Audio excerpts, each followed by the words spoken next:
ಗೊತ್ತಿರಲಿ, ನಮ್ಮ ದೇಶದ ಪಾರ್ಲಿಮೆಂಟ್ದಲ್ಲ ಹೇಳಿದೆವು, ನಮ್ಮ ರೈತನ ದಿನದ ಆದಾಯ 27 ರೂಪಾಯಿ. ಸುಧಾ ಅಲ್ಲಿ ಪಾರ್ಲಿಮೆಂಟ್ದಲ್ಲಿ ಕೃಷಿ ಮಿನಿಸ್ಟರ್ ಹೇಳಿದಂಥ ದಾಖಲೆಗಳಿದ್ದಾವೆ.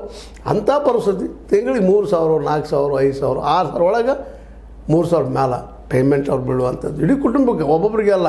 ಅದೇನು ಒಬ್ಬೊಬ್ರಿಗೆ ಬೀಳ್ತದೆ ತಿಳ್ಕೊಂಡು, ಒಬ್ಬೊಬ್ಬರ ಮನ್ಯಾಗ 10 ಬಂದಿದ್ರೆ ಚಲೋ ಇದ್ದಿರಲಿ ಅವ್ರದ್ದು ನಾವು ಹೇಳ್ಬೋದು, ಇಲ್ಲ ಅಂತಲ್ಲ. ಅದರ ಪರಿಸ್ಥಿತಿ ಹೇಗದ ಸುಮ್ಮನೆ ಅವ್ರಿಗೆ ಗೊತ್ತಾಗೋದಿಲ್ಲ. ಯಾಕಂತಂದರೆ ಭೂಮಿ ಇರ್ತದೆ, ಭೂಮಿ ಸೌಗಳಿಗೆ ಗೊತ್ತಾಗೋದಿಲ್ಲ.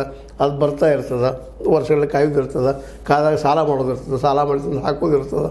ಹಾಗೆ ಅದು ಮತ್ತೊಮ್ಮೆ ಸಾಲಕ್ಕೆ ರೆಡಿ ಆಗ್ತದೆ.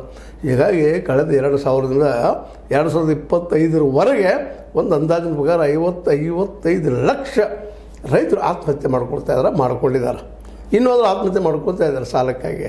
ಕೆಲವೊಂದು ಪಬ್ಲಿಕ್ ಆಗ್ತಾವೆ, ಕೆಲವೊಂದು ಪಬ್ಲಿಷ್ ಆಗೇ ಹೋಗ್ತಾವೆ. ಆ ಮದ್ದು ಬೇರೆ ಏನೂ ಇರಲಿ, ಇಲ್ಲಿವರೆಗೆ ಇದೆಲ್ಲ ಪರಿಹಾರ ಆಗ್ಬೇಕಾಯ್ತು. 75 ವರ್ಷಗಳ ಇತಿಹಾಸದಲ್ಲಿ ನಾವು ಸ್ವಲ್ಪ ಸಿಕ್ಕ ಪ್ರಜಾಪ್ರಭುತ್ವದಲ್ಲೇ ಆದರೆ ಆಗಿಲ್ಲ.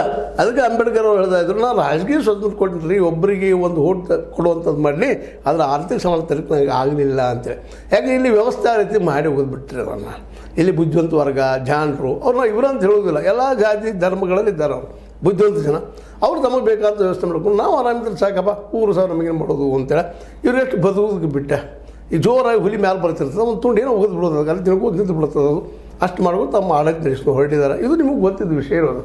ಹೀಗಾಗಿ ಈ ಸಂದರ್ಭದಲ್ಲೇ ನಾವು ಹೇಳಬೇಕಾಗಿದ್ದಿಷ್ಟು ಏನಪ್ಪ ಅಂದರೆ, ನಿಮ್ಮ ಈ ಒಂದು ಹೋರಾಟದಿಂದಾಗೆ ನಿರಂತರ 8-9 ದಿನಕ್ಕೆ ಬರ್ತಾಯಿದೆ. ಹಾಗೆ ಈ 9 ದಿನಗಳ ಹೋರಾಟದಲ್ಲೇ ಸರ್ಕಾರ ಒಂದಿಷ್ಟೇನೋ ಬೆಂಡ್ ಅಂದರೆ ತಪ್ಪದು, ಬೆಂಡ್ ಅನ್ನಬಾರ್ದು ನಾವು ಅದನ್ನು. ಅವರು ಹೌದಪ್ಪ ಇದು ಸತ್ಯದ ಕೊಡಬೇಕಾಗ್ತದೆ ಅಂತೇಳಿ. ಯಾಕೆ ಅಷ್ಟು ನೀವು ಗಟ್ಟಿಮುಟ್ಟಾಗಿ ಉಳಿದ್ಬಿಟ್ಟಿದ್ರಿ ಇವತ್ತು.